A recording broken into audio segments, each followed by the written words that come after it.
Hello guys! Andito ako ngayon para i-share sa inyo yung mga tinuro sa iba na ituro ko na eh. Gusto ko lang din ituro sa inyo kung paano maka-order ng zero sa Lazada. Legit guys. Kaya kung gusto nyo, tapusin nyo tong video ko at panoorin nyo kung paano. Hello! Ito po ang aking parcel. Sila lang po ito guys. Laksan natin lang. Laksan natin.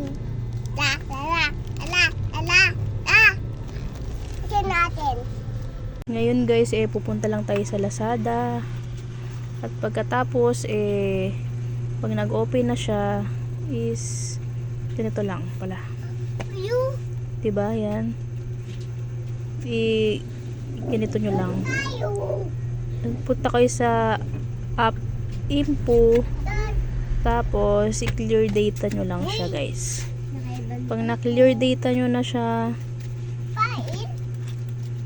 okay na yan. Punta na ngayon tayo sa alis ulit tayo. Ngayon, kung meron naman kayong FB, yan, okay na yan.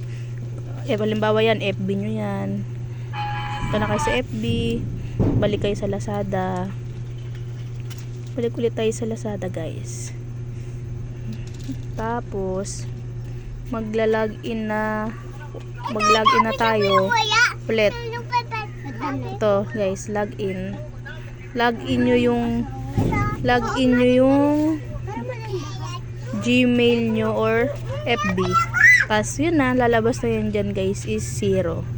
Yun lang yun guys. Hanggang dito na lang. Kung marami kayo FB or Gmail, marami kayong mga order, hanggang dito na lang. Bye!